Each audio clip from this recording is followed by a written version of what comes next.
My first sip. My first sip. Oh man. Hey, what's up, everybody? Let's This do it. is Real Time with Prince Blue. I am your host, Prince Blue, and this is my co-host, Josh Steppe, who before we went live took a sip of his drink and managed to No. spill. So just to clarify, that was my first drink of the night. So my face is a little red already because I've been in the yard all day, and it's my first dose of sun in about 6 months. And Oh my god. so I poured a little sipper, and Yeah.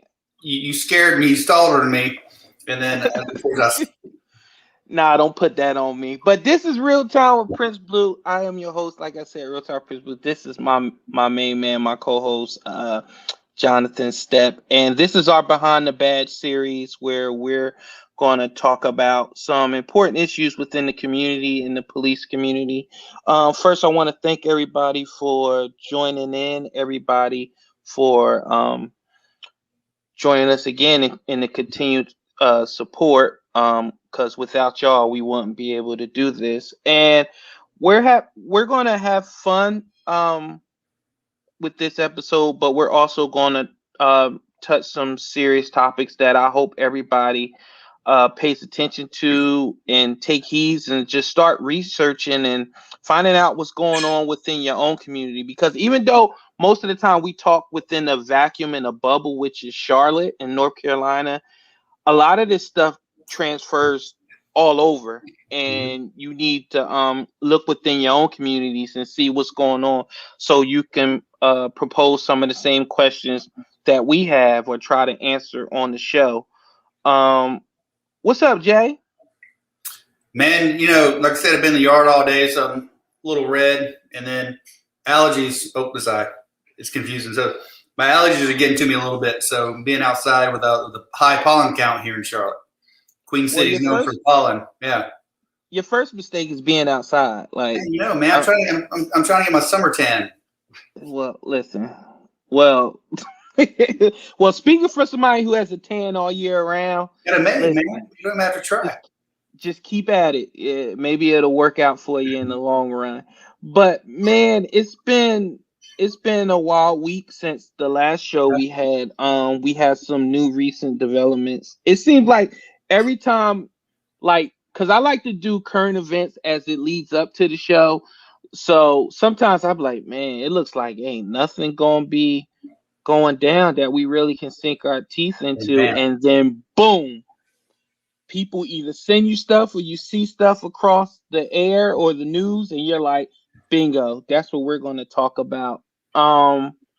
So let's start with um we're going to start local, but this is something that it seems to be a lot of departments is pushing for and communities pushing for, and that's that um citizen review boards want subpoena power Yeah, over police officers. sure. Specifically here in Charlotte, Mm-hmm.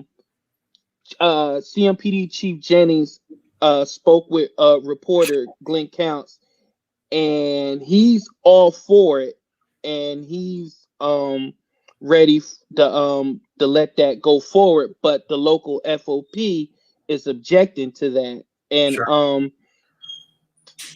I'm gonna have the unique perspective to speak from both ends because I can speak as a police officer and I can speak as a black man and understand both sides. But I want to ask you, Jay, when you first heard about that, what was your first thought when you heard that? So I think it's important as a police department, it doesn't matter if you're in Charlotte or where you're at, to have transparency. That's important, right? So we have to be transparent to the community. We're held accountable by the people we serve. The issue I have with the subpoena power in the community board is, so there was a shooting a while back, and apparently one of the questions they asked a very well respected lieutenant was, why didn't the police officer shoot the gun out of the hand of the suspect? So you and I know both that's unrealistic. That's not going to happen. And that's just an example of it is not their fault. The lack of we have people on that board who don't understand what it's like to be a police officer. They don't have any training or experience, and so and that shows by asking, the questions that they do is, why did we shoot the gun out of the suspect's hand? If they're going to hold us accountable, then they have to know what our job is and what we do as police officers. And I think the disconnect is they don't. The officers don't trust them, and they appear to be more critical, of the police because they don't understand the role and the training and experience that we have and how we deal with stuff. And I think that's why there's that disconnect between the FOP saying, "Oh, hell no," the officers being like, "Oh, hell no." I personally wouldn't want to be being forced to go in front of this board to be Monday morning quarterbacked and criticized, and they've never been in a use of force. They've never been in a shooting, a high stress situation, but yet they're going to sit back and criticize me and ask silly questions like, "Why did you shoot the gun out of their hand?" And then we have to respond to that. And I don't, if they're going to go that route, then we need representation, kind of like they do up north, and almost like an attorney to be like, hold on a second, that we're not going to do that. So the officer's perspective is they're going to go in front of this board and just be crucified, or So what about you? I mean, what's your perspective on it? Well, as a police officer, my perspective is it's a slippery slope, and we have to still allow the badge to stand for something, because you put police in a position to be these not overseers, but to be these protectors, and you trust for them to do the right thing and make the correct decisions. Are they going to be completely flawless? Hell no. Are they not going to make mistakes? Hell no. But that's why you have to be able to discipline the officers and make sure that you're transparent as well. But by doing that, you have to make sure that the badge still stands for something. Like, you have to trust that a police officer is well trained and he's going to make the best decision possible. Now, could you do something better every single time? Absolutely. Could you have done something different? Yes, but the Monday morning quarterback, every move and to use things as a got you after the fact, that's just a slippery slope, because then you have to open the books to everything to wait. Everything has gone. And we're judged as police officer was reasonable, right? So it not like if we use force, it didn't have to be the least amount of force, right? It didn't have to be, or actually it doesn't have to be the best. We don't have the best decision that we can make after, 3 months of review and 27 different scenarios run past. It's what's reasonable. So we're judged and based on, did we act reasonable in a split second choice? It is hard to be judged by people who've never had that standard of judgment placed on them. So I'm totally fine with, hey, we do, like, in our internal boards, we do have a civilian that sits on the board, and they're able to ask questions, and they don't get a ruling, but they're there for transparency. So I don't mind them reviewing our cases and be like, okay, this is evidence, listen to the case. And if they have questions, have somebody clarify. But leave it up to the professionals to, and you know as well as me, is this, especially this department, they hold you accountable, sometimes overboard. So there's not an issue with them trying to sweep stuff under the rug. So send them the information, let them review it, and then if they have questions, let them follow up. But to have subpoena power I don't think is a good move in the current situation scenarios that we have placed. Right. And again, now I'm going to speak from the perspective as a black man, because there have been too many times where you Cops have swept things under the rug. Departments have swept things under the rug. You're right. Departments have falsified evidence. They have not included all evidence. They have been one-sided with things. They haven't used their best judgment when it comes to handling minorities or people of color. And you do sometimes want some answers when you see the way things how things happen and why did they have to happen that way. But I do agree with you when like stuff like you should have shot the gun out of his hand, or you should have tased the person with a knife and things like that. That's things where I think this is where the transparency comes in, that some of these people that want subpoena powers, I will ask them, have you sat in on training? Mm-hmm. Have you participated in training? Give them a fake knife, give them a gun, and have somebody come at them with a fake knife and see what decisions they make with what we have to do in that split second.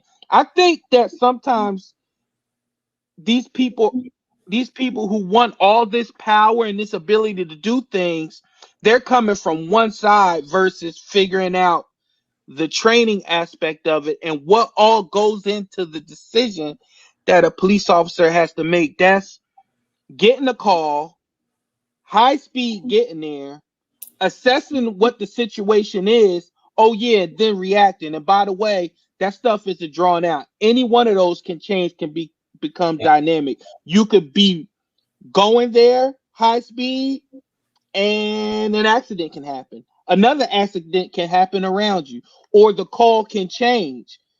The stakes could be ratcheted up even more. All these things are changed before you even get there and get to the point to where you have to make a decision that in a split second that people get to sit with the clicker or sit back and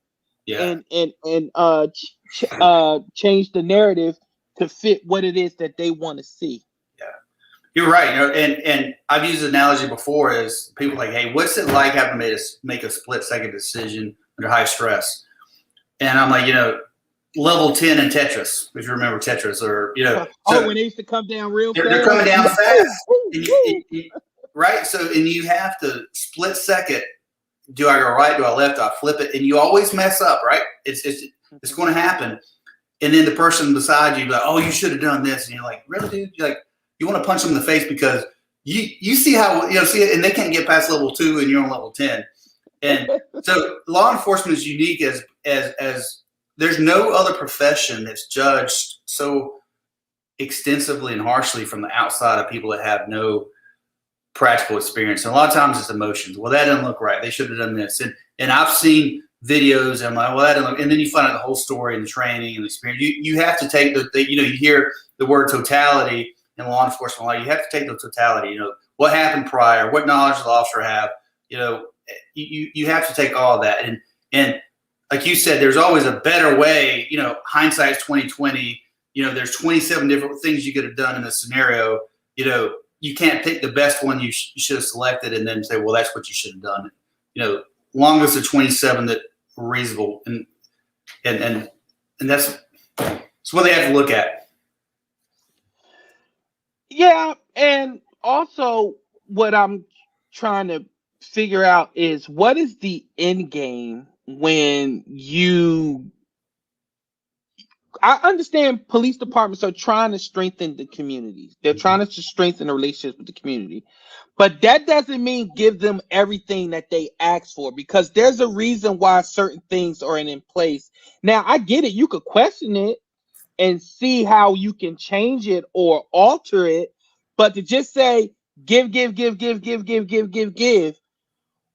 where does law and order come in at? Where does men and women that go through numerous training, background checks, physical activity, multiple years on the force, where does that stuff add up? And I'm here to tell you, I'm not immune to anything like that. I had a case to where I arrested a guy who had a gun, and he was a felon. He ended up getting arrested by possession of a firearm by a felon.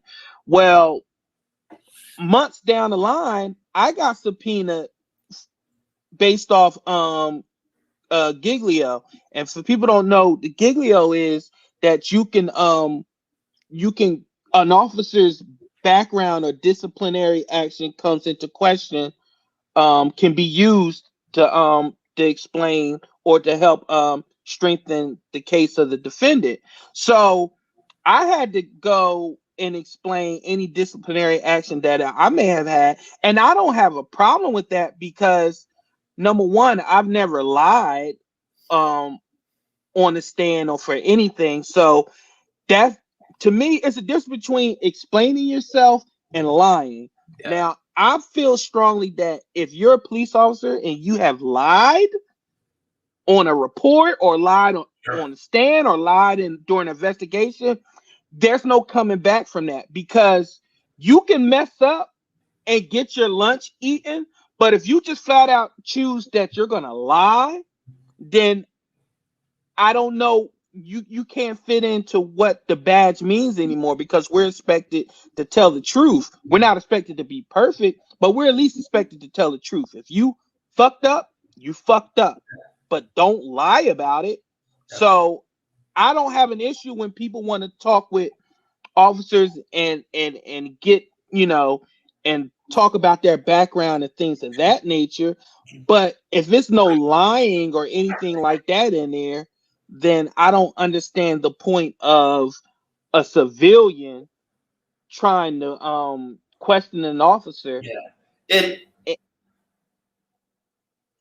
It's almost insulting. So it's hard, because if they don't, like I said before, if they don't have the at minimum the training, the experience, and knowledge, if they haven't been placed in those split-second decisions, and I'm sitting in front of these people and they're throwing ridiculous scenarios at me or what ifs or hypotheticals, I'm like, really? Yeah, I don't go to your job.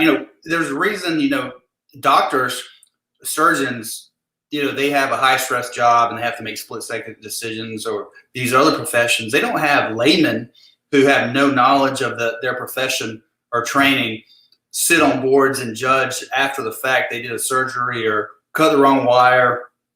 And they're not judged by people like us. And I know enough that I know enough to know that I don't know anything about surgery to know that I'm not qualified to sit on a board and judge surgeons. We put those people in those positions, or admin at a hospital does, and they're accountable if they make a serious mistake, but they have the power and we have to give it to them. Same thing with us is, if there's an issue with what we're doing, if our command staff, at least at CMPD, I've never seen anything covered up.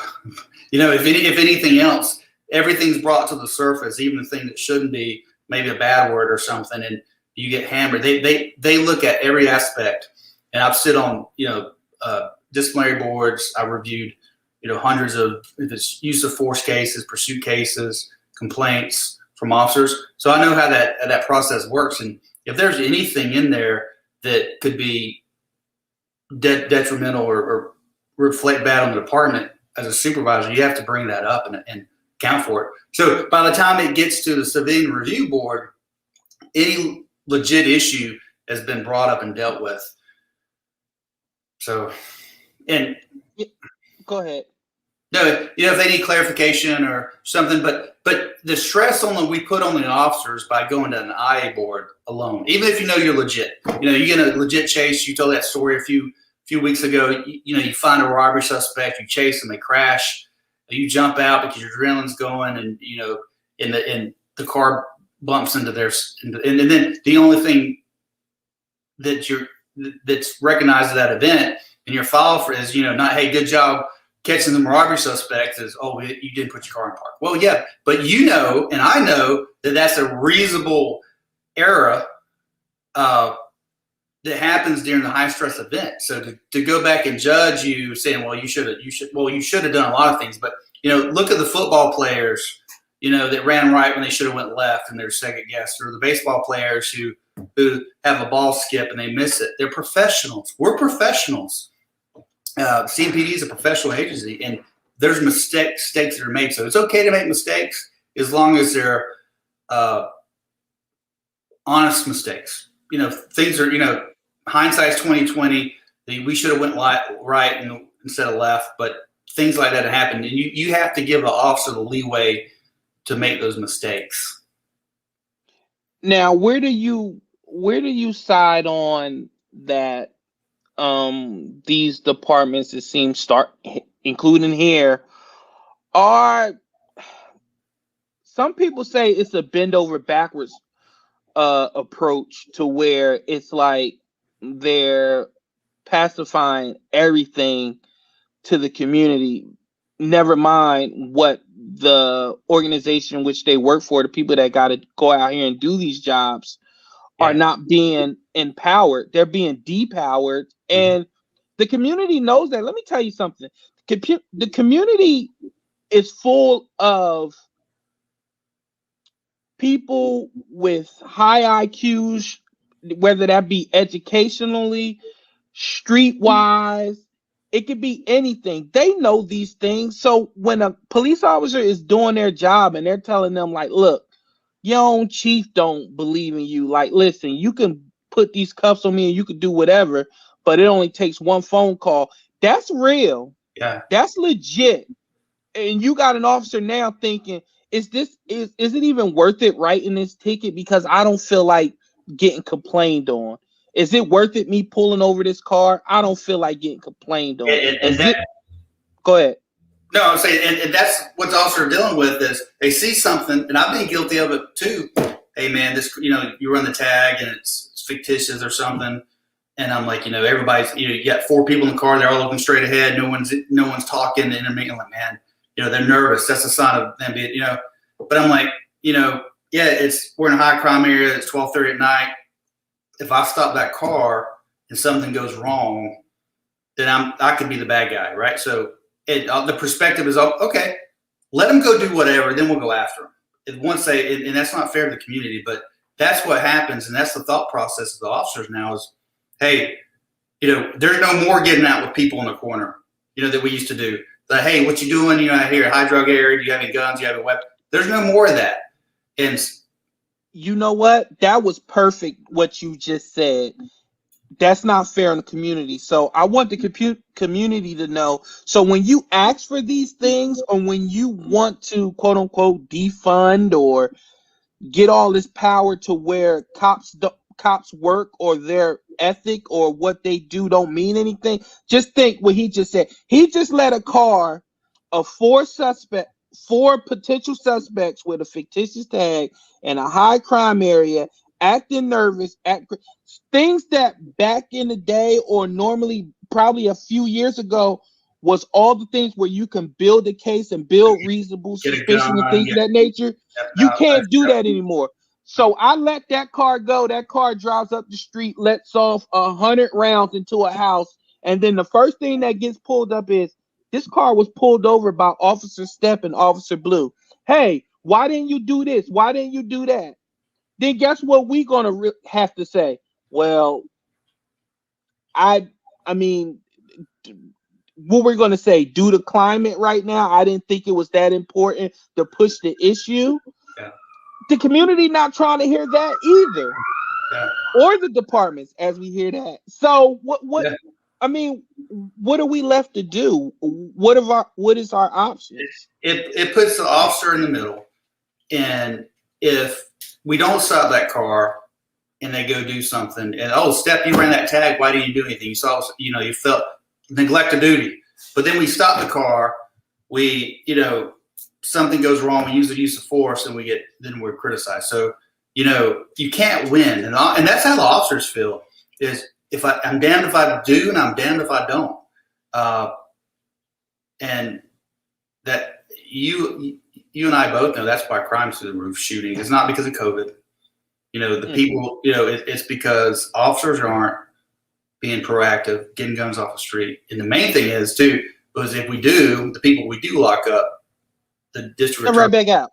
Let them, the magistrates let them out. And then you feel like the bad guy, you go and testify, bad tag, ran the tag, it was fictitious, stopped the car, strong odor of marijuana, he said he's been smoking weed, got him out searching, found a gun, 27 bags of weed under the driver's seat. Well, it's not his car, it's his grandmother's. So we're going to MPC that, and well, then you can't win. Then they're going to kick them loose, and then you feel like all your hours of time dealing with that stop is wasted.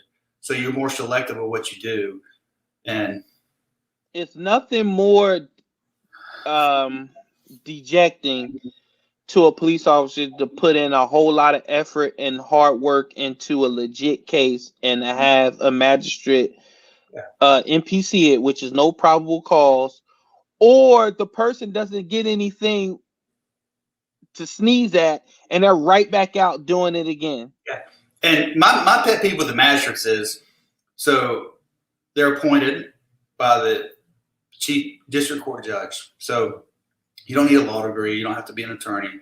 And their initial training, it might be more. At one time, it was basically like a 2-week criminal law class. It's kind of similar to what we had in academy.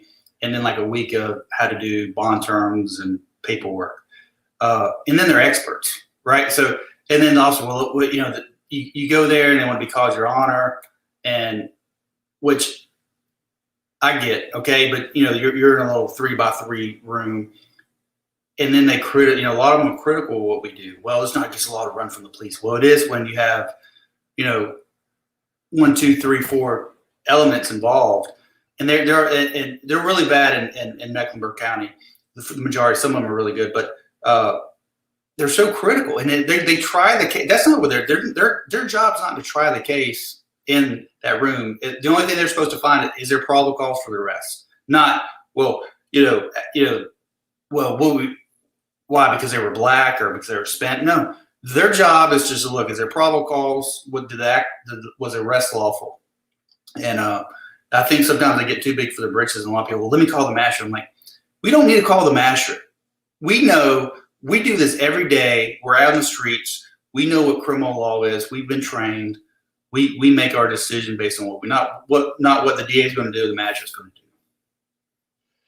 So going forward, and then we'll wrap this up. Going forward with here in Charlotte, how do you think this will be perceived by the troops, and how do you think the administration is looking right now? Actually going for that. So, and we hit on it a little last week. That's the problem is they're what are we doing for the troops? What are we doing for the 90+% of the people who work at the organization? They hit them up on the uniforms, and they hit them up on it seems like everything that's happening is negative.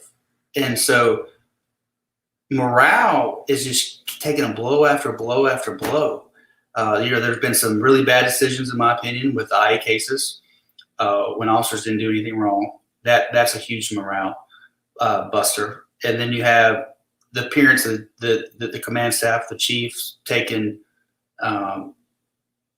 sides of the anti-police people other than his people, trying to being a yes man to the politicians, but hopefully that's just perception. But thing 1, 2, 3, 4, everything's happening and nothing is being done for morale. It's almost like what are you doing, man? I mean, it's one thing after another and I don't know if they're disconnected, if they don't care. It's like, kind of the mentality has always been, well, if you don't like it, go somewhere else, right? That's not how to be a leader. That stinks. I hate that, where it's like you're getting paid. If you don't like it, go somewhere else. And let me throw this out there too. There's a difference between anti-police and community leaders. Sure. And community that wants things done. Anti-police want chaos. They don't really want a decision. They don't want harmony. They just want you to, quote unquote, hate the police, fuck the police, blah, blah, blah, blah, blah, blah, blah. Community leaders wants to find out how they can make things better. How can they open up the lines of transparency? How can they stop violence on with their end solutions, and coming from the police. Yes, they not want just solutions. criticism, but with solutions. And Correct. you know, I have no doubt that the chief of police in Charlotte is a good dude. You know, I mean, I've heard people liked him. You know, I don't think he's a bad guy. I don't think he's corrupt. I don't think any of that. I just think that there's a disconnect, and I don't know why that is, but there needs to be change. There needs to be something for morale.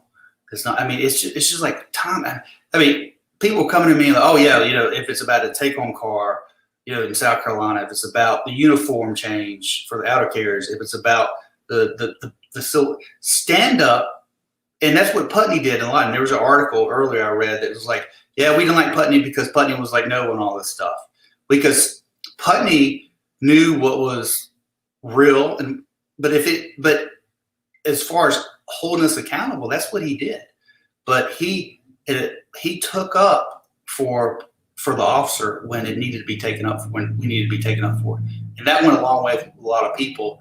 The perception now is, you know, however the wind's blowing, that's how the administration is going to go, and it's sad. And I hope that's not it. I hope it's just perception. But we need to do something for the officers, because it's just blow after blow after blow after blow.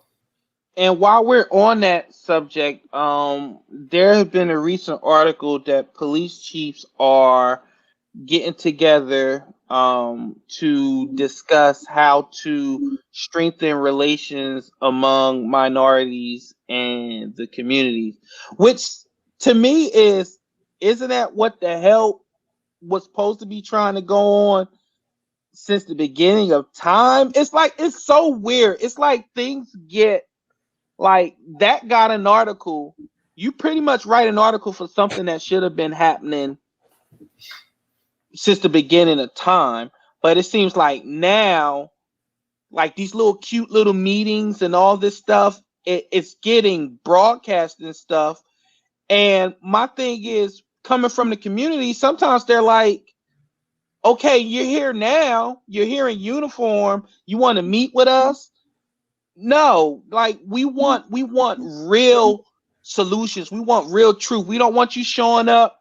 We don't want the media cameras showing up. Yeah. We want to know, we want to feel like you really want change, not because this is what you need to do to get yourself close to retirement where you could get out of here and then pawn it off on the next person. It makes them feel like the traditional politician. You know, our chief, deputy chief, they shouldn't be politicians. They're not politicians. They're appointed by or hired by, you know, a city manager and a, you know, city council approves them.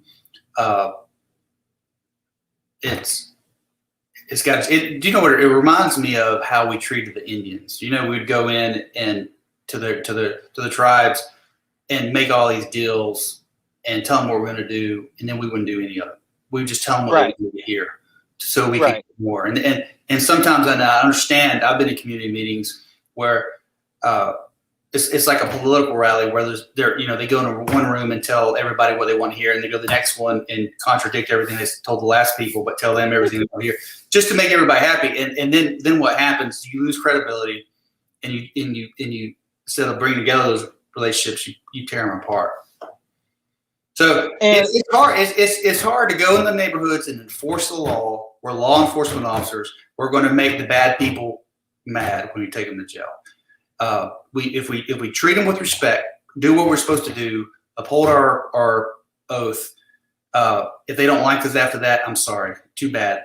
But the people who we're protecting will appreciate what we do.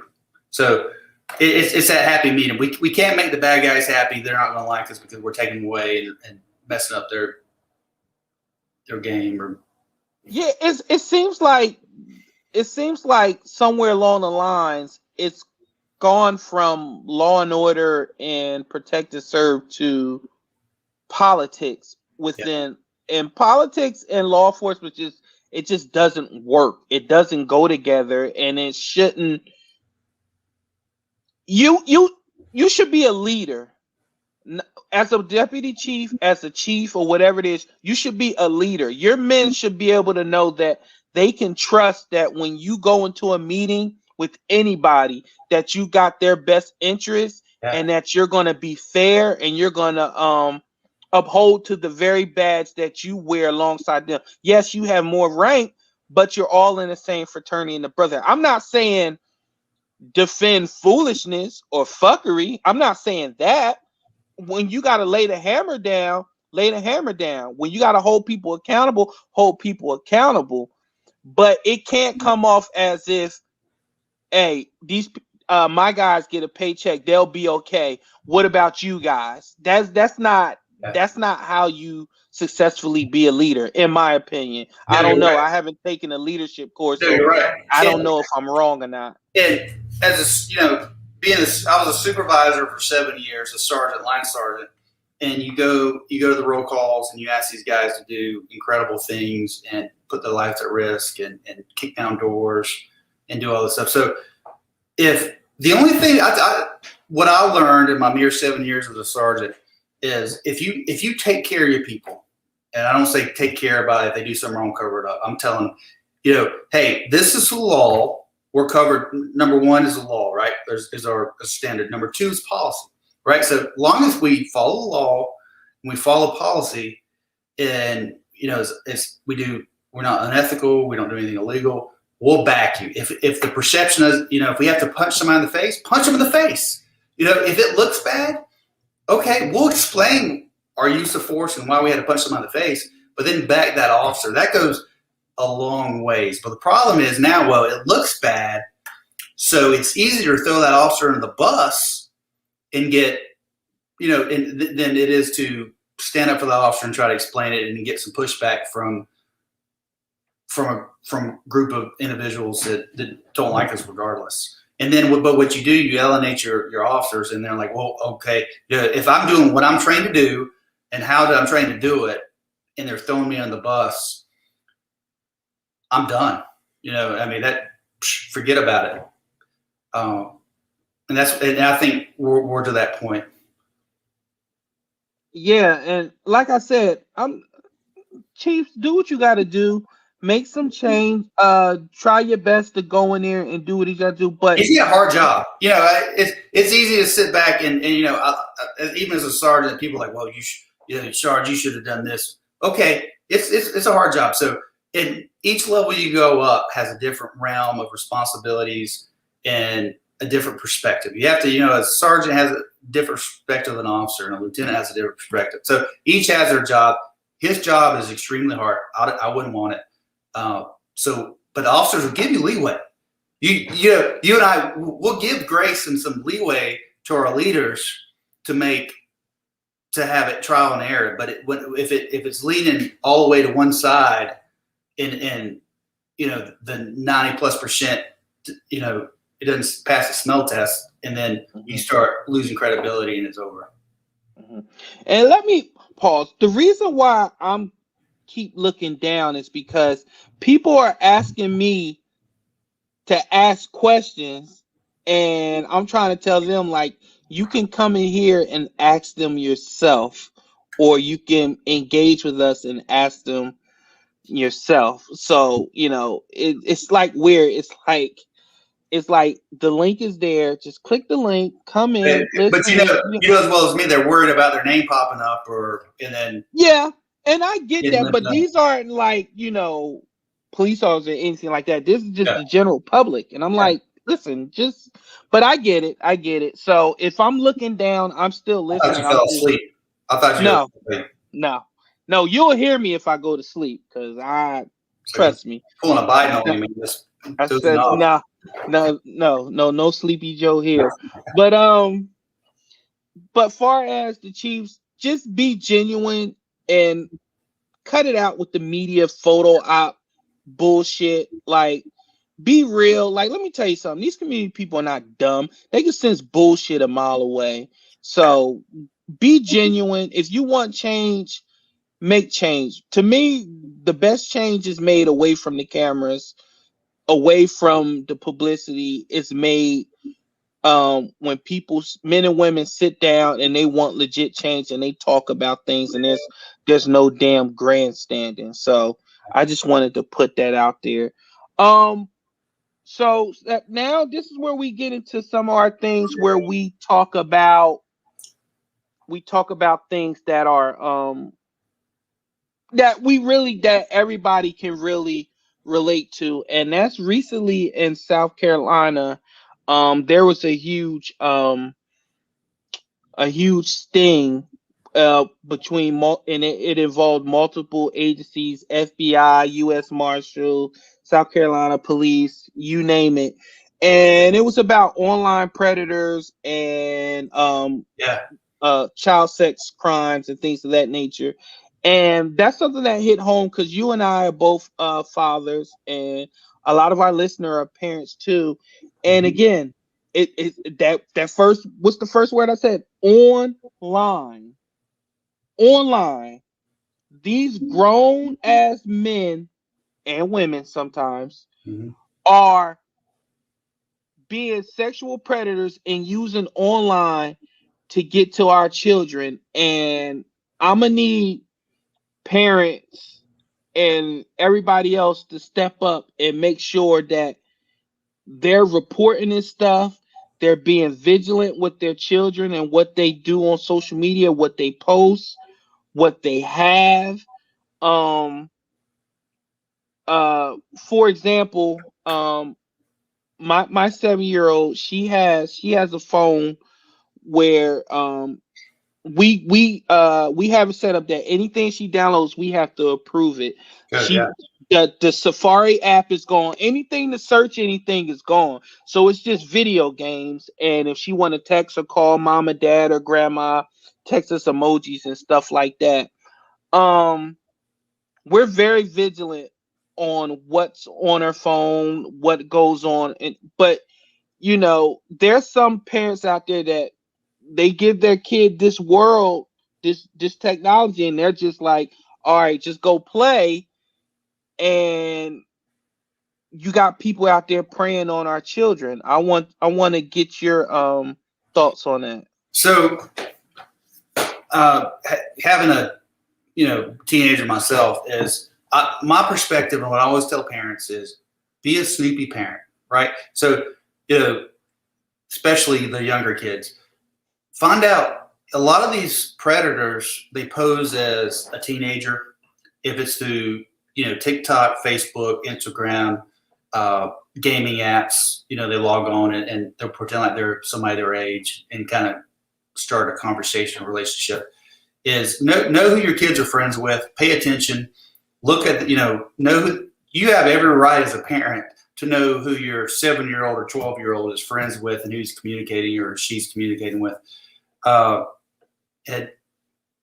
be a snoopy parent. Know what and know what your kids are doing and what they're up to. There shouldn't be anything in the kid's room that you don't know about. There shouldn't be any activity on any social media that you're not privy to. And some of and just pay attention. You have to be involved, and you have to educate your child about these people. And hey, come to me if somebody says this, hey, I got a puppy, or you want to come over to your neighbor's house and give me a massage or something. I mean, I don't know whatever they say, but yeah, if something doesn't make sense, or come to daddy and tell daddy. Daddy go over there and get the dude a massage. You know what I'm saying? I mean, I'll take care of this. So, but be a snoopy parent. Your kid will appreciate it. When they're older, they'll appreciate it. But know who your kids are friends with, who they're playing with in the neighborhood, who they're associating with on social media, and like you did is a great suggestion is control it. If they want to go on the internet, that's fine, but you have control. You have control of where they go. There's apps for that and permissions. They don't download anything unless you know about it, unless you allow them to. They don't add any friends unless you allow them to. So yeah, I mean, it is scary, and it happens to the best of it. It doesn't matter, if you're in a poverty level trailer or you're in Valentine in a multi-million-dollar house, your kids are at risk. So and what's weird is, like, you see the picture of these guys or these predators, and they have such punchable faces. Mhm. Like I'm like looking at it. I'm like Oh, really yeah, like like a you're kid. surprised, and we, in law enforcement, a lot of like, Chester molester is what we refer to a lot of people to, but dude, that looks like a Chester. I mean, and a lot of times because you see the mug shot and they have the thick glasses and they just fit the mold a lot of times of what the image of a child predator. But sometimes they don't. Sometimes you're Nope. teachers. Sometimes they're attractive teachers. Sometimes principals, they're assistant principals, police security officers. guards, It doesn't janitors, police matter what walk of officers. life, what race you are, what socioeconomic level you come from. Don't it's kind of sad because you watch older movies and there's these mentors mentoring kids and they hug them and stuff. I'm like, shit, you can't do that anymore. You'll get a knife. Somebody will shoot you if you hug. Go to hug a Let kid. me tell you something. First of all, we're a 2-parent household, so the fuck you going outside looking for a mentor for? Number two, if you are a mentor, like, don't be hugging nobody. Like, leave when that. You look at you're like, hey, you sat in my front yard hugging my kid. Bad things are gonna happen. I guarantee. Don't be hugging my fucking kid. Like, just tell them good job. Like, you watch some of these black and white movies and these like over Christmas we were watching some classic Christmas movies and these strangers were like hugging kids and kissing them and I'm like, that wouldn't fly anymore, man. It's kind of sad, but you have to like, I don't even talk to kids. Like, so some kid says hi to me, I'm like, I don't want to talk to him. I just keep walking out. And that's the society we live in today. And going back to the technology, we have way more control than we know and that we're willing to exercise. Like, my wife is super vigilant about the technology and everything like that, all the apps and like everything else. Like parents be killing me like they don't fucking know. I had no idea. You didn't know that your kid is upstairs by himself with the computer and a phone up to 6 to 7 hours a day. You didn't get one inkling like, let me go upstairs and check. Let me check his email. Let me check his social media. Like, shit, if you got to create a troll account and catch your own kid, like, hey, like, you want to come over? Yeah, sure. Come right upstairs and be like, what the fuck are you doing? Like, yeah, John 1 2 3 4 5 6. That was me. Why are you answering this person? Do it. Ask my son what happened to him when he blocked me on social media. I mean, nothing physical, but he about lost a lot of privilege really quick because I get it. He's 16, but he's accountable. We're responsible for our children and they're at certain ages, that they're not making good decisions. They don't know what we know, and we have to share our wisdom with them and protect them. And if it's being overprotective, stop being their friend. Yeah, I hate this whole thing. Like, my kid's my best friend. No, I love my child. We have a great relationship somehow. Unfortunately, me and my dad at his age, I'm like, man, this is payback. So Weaver knows. Weaver's got a future NFL star on his hands. But my dad told me when my son was young, I was like, Dad, this is hard. He said, my goal as a parent is to raise a good man, not be a friend to my child, right? So there's that line. It's like a supervisor, or there's that relationship, but there's a divide. Or if it's a spouse, you have a place and you have a responsibility. And my responsibility is make sure that my son is successful after he leaves here, and not a friend of mine. We're friends, but my primary responsibility is his father. And if he messes up, it does it intentionally, he's got hell to pay. And so you have to keep that. And if he gets mad at him, so be it. But and he only gets punished when it's to correct the bad behavior and to teach a lesson. It's not just because it's corrective action, but the whole I watch a lot of ID channel, and my wife gets on me about it. But she asked me one time, she was like, "You were a police officer. You dealt with that shit. You deal with that shit every single day. Why do you come home? Because you want to learn from other people's mistakes. You also want to see what may be coming down the line, or what potential threats are out there. Like you see some reports to where." Like you said, who would have knew that Predators on gaming apps? Who knew Predators was in on your teenage son's Xbox or his PS5 saying, "Hey, I know you like games. You want to come over and play now?" Just crazy stuff. and Like they're finding all types of ways to get to your children. know where your kid's at. How many times have we gone to a missing 12-year-old and like, oh, he left the house at noon and it's 11 o'clock and he hadn't come back. Where did he go? I don't know. Who's his friends? I don't know. I don't know. And like, dude, if my son's almost 17, if he walks out that door, I'm like, where are you going? Who are you going to go see?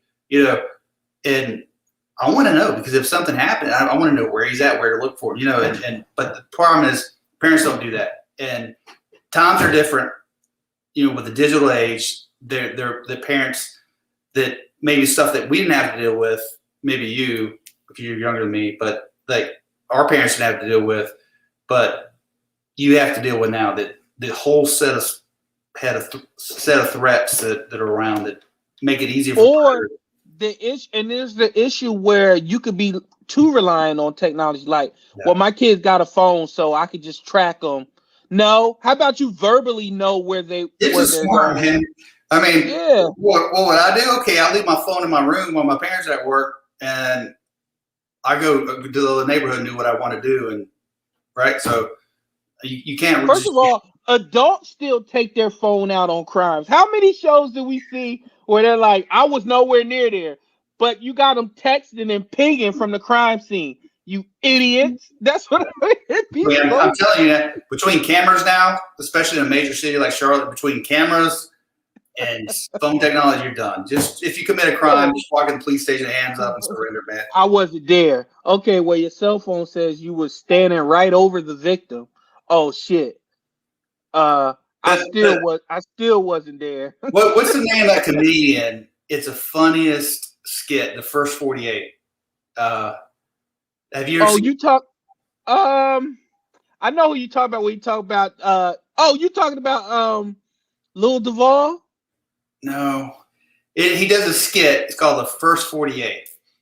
Google it on YouTube. It's a white comedian. Definitely ain't Lil Duval. Dude, it's the funniest shit you ever seen in your life, and it's so true. It's I don't know how he gets away with that. I think he's married to a black woman, so it's okay for him to.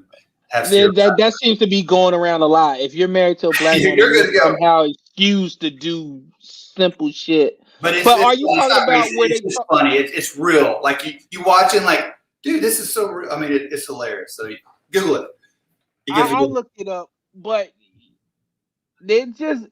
when it comes to your children and online predators, and you can't be too vigilant, people.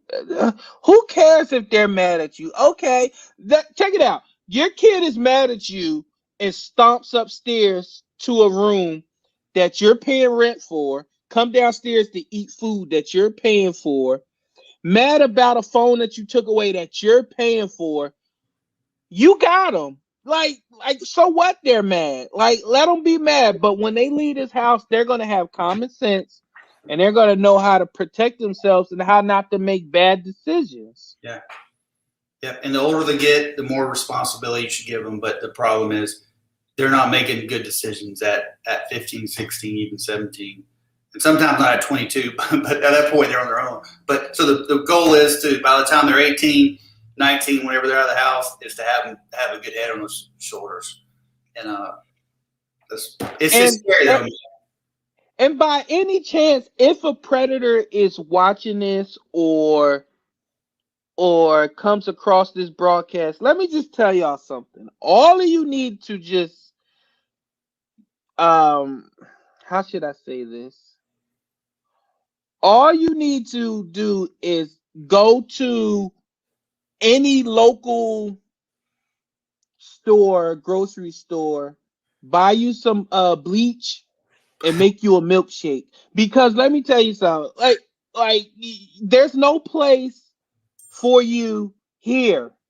Here, like you're touching kids, you're preying on kids. Like I know, honey, my wife said stop it, but who cares? If anybody got sympathy for child molesters or child predators, then come see me because no, like I don't play women beaters and I don't play child predators. Like no, like Neither one of those are reform. yeah. I watch Chris Hansen on a regular because I love when they get busted. I love when they get tackled to the ground and they face hit the ground. Like, it's so like awkward though. You know, I'm like, why don't we just? I'm like, oh, dude, I was Uber Eats. I don't remember the first season. The first season, he would let them go. They're like, I'm sorry. And then people would write into the show and was like, wait a minute, why are you letting them go?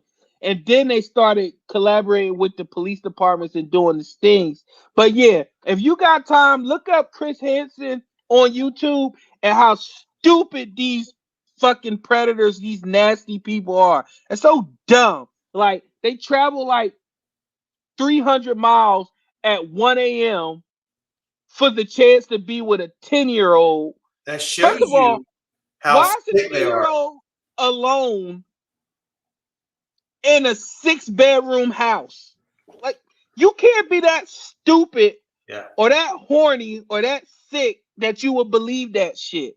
So I'll be glad when they get tackled and they face hit the ground and they be squealing like little girls. Get used to squealing like a little girl because that's what happened when you go to prison. Yeah. That's right. Yeah. Yeah.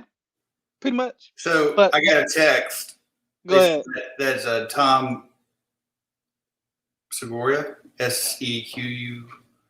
Segura? That's the comedian? Yeah, that's him. Okay. Thanks Tom Segura. I would look up Tom Segura. Yeah. If you watch that and you don't text me back and be like, Steph, that's the funniest shit I've seen in a long time, I'm gonna be disappointed. Well, listen, it can't make me cringe. If it makes me cringe, I'm gonna tell you because he's a funny dude. Some people's humor is just off. It'd be off. I'd be like, there's like 3 comedians I'd pay to go see, and that's one of them. Oh, okay. All right. I don't think I'm gonna see a comedian named Tom, but it has to have something to it. Like, where you going tonight? Oh, me and the wife, we're going to see Tom Segura. Like, who? Like Tom and Corey. Tom Segura. Is he accountant? Tom Segura. So our last topic is about community leaders stepping up. We have some locally that are stepping up. One organization that we're currently talking to is 100 Black Men of Charlotte. They have a lot of I want to say they have a lot of, what's the word I'm looking for? They have a lot of momentum behind them. They have a lot of resources behind them because this organization legit is making change. And what I love about their organization is they're putting the emphasis back on the home and in the community. And when I say that, they're putting accountability back with mentorship and empowering. And that's where the change is at. That's where the powerful change. It's not us coming in and trying to, it's like, I can't go, well, maybe now because Belmont Allen's changed, but 10 years ago, Belmont Allen, I can't go to Belmont Allen and try to, they can't relate to me. I don't have any credibility, and they see me as an outsider. You have to have the leaders within, and we met with them online last week, and they were super squared away. They have a passion, they have a desire to make change, and like you said, they have a lot of people. They have credibility. They have a lot of back. If you don't know who they are, Google them, read their story and who they are. They're authentic, and then they have billboards. That's how we figure out who they were. Is their billboards. Drive around center city, man. They have the billboards and they're powerful. They're dressed in black on black crime is, and we all know that, the most dangerous person right now to another black man is another in the black community is another black person, not a police officer. So how many homicides do we have where a black on black crime occurs, and it's tragic? And like I told you, I'm tired of going to knocking on the door or having to tell these family members they're not bad. This guy might have been a drug dealer, but he didn't deserve to die. And then what we talked about too was, the legacy that leaves, the gap of a father, the gap of a brother, in the pain and hurt on the family, and it has ripple effects in the community, and that's where they're trying to fill that gap and prevent that from happening. And to make change, that's what has to be done. So and they're very squared away, and we're hoping to have them on in the near future, and they can explain more about their initiative and the wonderful things that they got cooking for the community. And we really hope to have them on, and so you can hear it firsthand from them what they're about. I just wanted to shout them out because they're part of the topic of the community, people that's community leaders that's trying to make a change. And overall, what I'm seeing now is there's no longer, because before in the black community, you would have everybody, they would call, their Al Sharptons, their Jessies. Like, we'll try to get that one person that we think everybody will listen to because they got a name or their cachet. Now you got people within the communities that's stepping up and saying, no, I'm not going to wait for a national tragedy or something that's going to bring publicity only for those guys to come to the community and talk for us. No. People are stepping up within the community, getting resources behind them and doing things. Yeah. It's encouraging.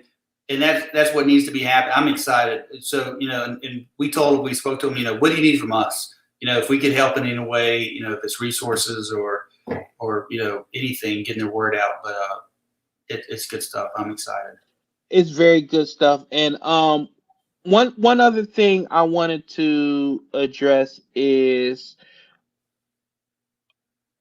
as we go forward with this show, and then we're going to eventually branch off and we're going to rebrand our own show, me and Step, that we want to encourage you to please, if you have any questions or you want to participate, if you want to come on and ask us a question, stuff, we're open. Like this show isn't for us, it's for you. It's not, we're not getting anything out of this, but the satisfaction of knowing that we hopefully are making some change or opening some eyes and ears to what's going on around us. That's it. Don't think that this is a show where we're just going to be talking and only our opinions matters and we don't want to debate anybody. We don't want to be opposed. Hell no. We love that. We welcome that. That's why questions. Right. That's why we're trying to get guests on to come, and I've reached out to community leaders. I've reached out to council people. I've reached out to people within the community that could come on and answer questions. They have not responded yet. And, it is what it is. All I can do is just put the request in and put the invite out. If they want to come on, they'll come on and we'll happily have them. It's not just people that's going to agree with or have an agenda. We want people from all spectrums. Hell, you could be anti-police and come on. We want to know why do you feel the way that you do? Let's start this dialogue. Let's see if we can come to a common ground. And maybe at the end of the show, we won't be able to change your mind, but that's okay. But we want to be a platform for change. No, 100%. You're right. And that's important. So to get the different perspectives and what we're willing to do is get that anti-police people and speak to them and get their opinions and their views on things. We're not just keeping this in a box and want to have like-minded people that agree with us. We ask me a tough question, and if I don't know, we'll try to figure it out. But if we're wrong, we'll say we're wrong. We're not, I'm not saying that there's never any bad cops, or law enforcement's always right, or there's no room for growth. All that, it's a continuing process. But that's how we get change, and that's how we build that dialogue to make a difference. Right. We don't want it to be where everybody's. Agree. Everybody agree with us. Yeah, no, that's not how that's how you make change. This shit's real. This is PG-13. I mean, it could be rated R, whatever it is, but no, it is rated R. I've dropped several F-bombs. NC-17, man, bring it on. No, but I say fuck all the time. Like, no, but I'm saying it is. We're not restricted because we're both retired to saying what's politically correct, and we're telling you what it is. If there's issues we're bringing up, we both. I know you. We work together. We're both try. If we're wrong, we say we're wrong. We try to be even. We try to look at both perspectives. We're not coming on here saying, X, Y, Z. They need to leave and quit. They're screwing everybody. We're trying to get it. What I mean? Repeat it again. We are two retired police officers. Please retired. If you don't like what I'm saying. That means that nobody can say, hey, we're going to give you a few days off because you said this, that, or this, that, and the third. We say what's on our minds, what we feel, and you can agree with it. You cannot agree with it, but we're open for debate. Like you brought up before, between the two of us, I was a cop for 21 years. You're over a decade of experience, and that we have different experience. Your upbringing was different from mine. Your experience as a police officer was different than mine.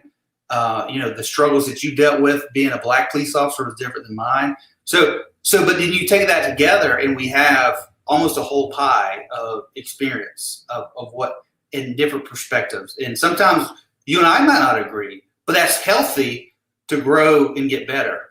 Right. Absolutely. It's like incest. In leadership, if you keep promoting from within, then it's like incest. You have to bring a different perspective, get different views to grow and think outside. Wait a minute. Don't say incest. I'm from the mountains, man. I mean, I was like, incest like third cousin or more. This is the first time we're not going to agree. Incest, no. It's like, I don't know, anything but incest. They're that damn mountain humor, like incest. Like, come on, man. Where I grew up, man, it was like, well, No. She missed the last family reunion, so it doesn't count, right? That's bullshit. But thanks everybody on that note. Thank you everybody for joining us. I hope that this episode opened some ears and gave you guys some perspectives that you can take back and explain everything, or it starts dialogue within your own house or community and things of that nature. Please just continue to support us and continue to come in and listen. Remember, if you don't make the show live, the downloads will be available. I'm always going to tweet those out, send those out per social media. You guys, I'm gonna tweet out the link to download the latest episodes. Jay, let them know where they can find you. TOG. I always forget, man. I always change it up so I can find me. And I forgot what I put now, man. I don't know if I want them to know. No, let's see what I changed it to. I had to change it a couple times, trying to stay one step ahead. TOG2223 on Instagram and TikTok, and then John. There's my name, Jon Steppe. Put in Facebook, you'll see me pop up. Oh my God. And you can find me at Dirty business. You got to change the name every once in you a can while. find me at Real Prince Blue on Twitter, on Instagram, and Prince Blue on Facebook. If And you have any questions or anything else, And go ahead. we talked about this prior to the show, but we give him a shout out, him and his family, in prayer and support. Sergeant Frunze lost one of his 3-year-old son to cancer. His other son, who is still battling cancer, who's strong and going to pull through. But so he did lose one of his sons. Was it Friday, Saturday? So keep him in your prayers. Most of you guys, if you're watching this, you know who he is. Super good dude, super good family. They're struggling, and I can't even imagine the pain they must feel. And I went and so take care of your people. If he's your sergeant, take care of him. If it's your lieutenant, take care of your sergeant, vice versa. I went to a funeral today. One of the sergeants I work with, I have a lot of respect for. His mother died. She's elderly. She passed away. In the showing of support, there were probably 24 uniformed officers there, and that goes a long way. So keep that in mind. When something happens, I try to be really good. Even if I didn't know you and I saw a death notification come in about somebody's father, or I try to send an email. Hey, I'm thinking about you. Let me know if you need anything, and that goes along. They don't know who I am. I don't know who they are, but just we're the same team. Take care of your people, and that goes a long ways. Absolutely. I can't add any more onto that. Thank you everybody for joining us. Be safe and be a change. Talk to you later, everybody. See you next week, same time Wednesday, 8 p.m. for the next Behind the Badge episode. Good night.